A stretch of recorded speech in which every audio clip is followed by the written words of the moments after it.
Chapter 8. The Submerged Mineral Kingdom. The ray of creation begins in the absolute and ends in the inferno. The later word comes from the Latin infernus, or infernus, which means inferior.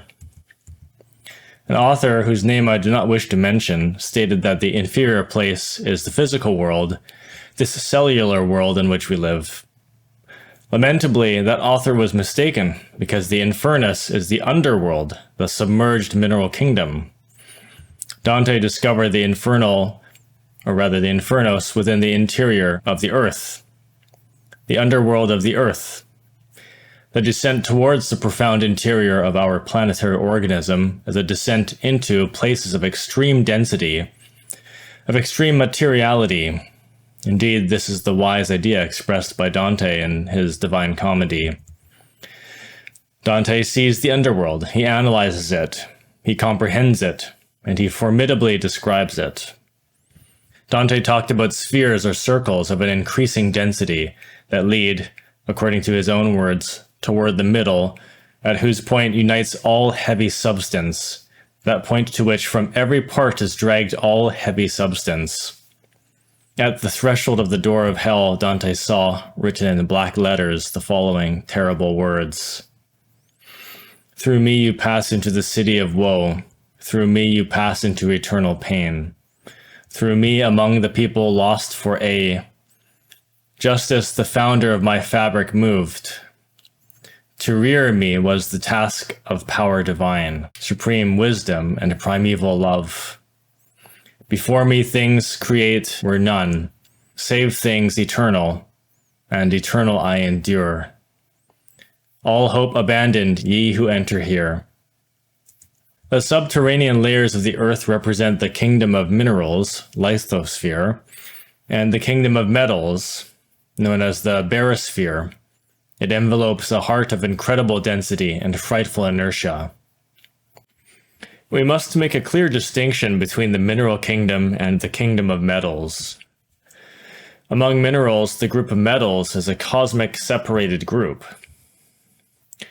A little bit beyond the kingdom of metals, there exists a certain very rare type of matter that has closer contact with the absolute.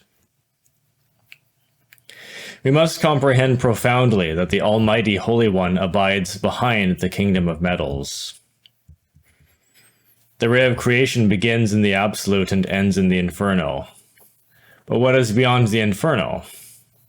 It is clear that beyond the inferno, behind the kingdom of metals, the absolute is again found. Music clarifies all of this. A complete process of life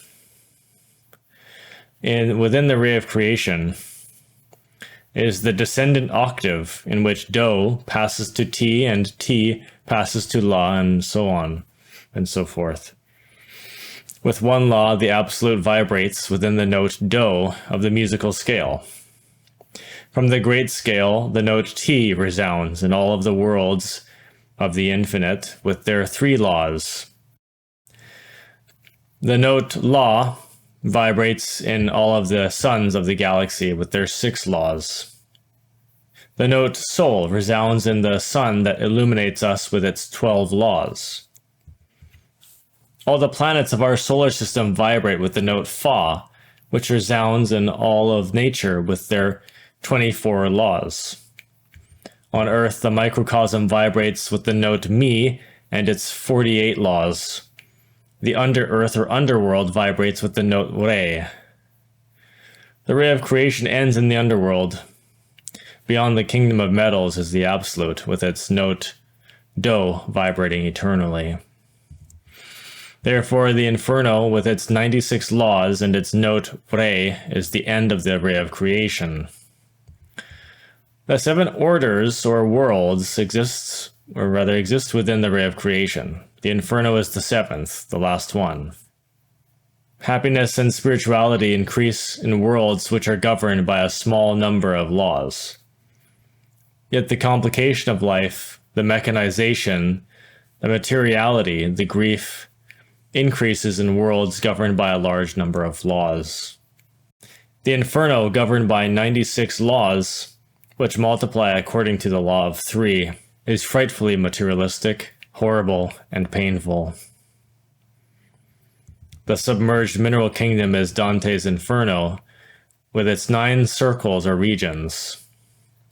In the last circle is where the nucleus of the earth is found, where Dante, the good disciple of Virgil, discovered the foundation of Dis, the demon of treason. Indeed, the world is triple. The world, the underworld, and the supra-world exist. The epidermis of the earth, this cellular region in which we live, is just the intermediate zone, since the underworld, the Roman Averno, the Greek Tartarus, the Hades, Hellas, the Inferno of Dante, or the infernal worlds, exists underneath the terrestrial crust.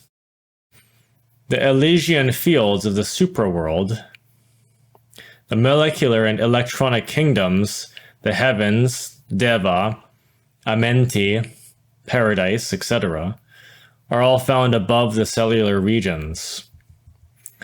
Such is the beautiful Pythagorean symbolism of the 2 dried circles, the circle above, or supraworld, and the circle below, or underworld. A 3rd region is created where the 2 intersect. This is the cellular world in which we live. The sun, as the gigantic cosmic heart of our solar system, illuminates not only the solar system in which we live, but also the underworld and the supra-world. The king star, the sun, does not only emit the luminous waves that we perceive with our eyes, but other millions of waves of different vibratory tonality, and become, as a fact, an effective black light that human eyes cannot perceive. Fine laboratory devices inform us that 7 ultraviolet colors, whose obscure and spectral rays are clearly perceived by the photospectrography, exist above the violet color. Undoubtedly, some large amounts of chemical and even hyperchemical vibrations exist above the ultraviolet colors, as those which belong to our imagination, or those which belong to our mind, willpower, and feelings. Contrary to this, scientists very well know that red, below the sun, emits calorific waves of the X-rays, electromagnetic, and so on.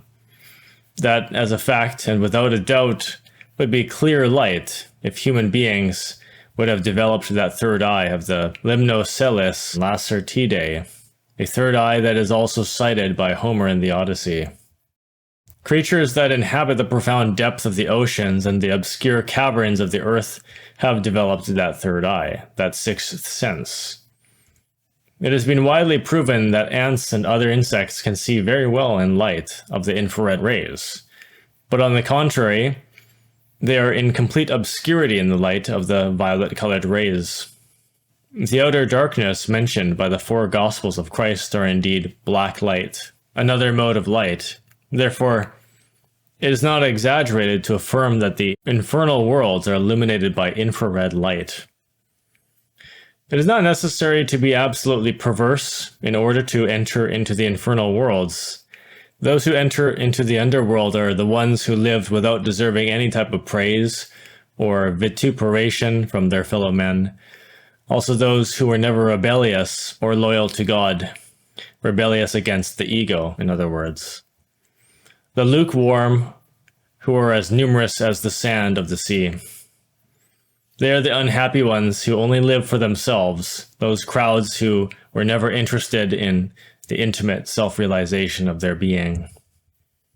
Into the underworld enter the multitudes that walk behind the flag of Esau, the vindictive ones who change their birthright for a pottage of lentils, those who say, "First I'm going to make money, and then, if I have time, I will dedicate my life to God." Into the infernal worlds enter the lustful ones and those who hate sex as well, and the homosexuals and the ignorant, abstinent people who do not reach the second birth. Heaven reproves usury, incontinency, maliciousness, and insane bestiality. Devolution in the inferior worlds is a descent into lower states, passing through animal and pseudo-vegetal states, and ending in the mineral kingdom with the fatal epilogue of the second death. Thus, and only thus, can the failed souls become liberated and return into the primeval chaos once again. Thereafter, they enter into a new evolving ascension, passing anew through the mineral, plant, and animal kingdoms towards the human state.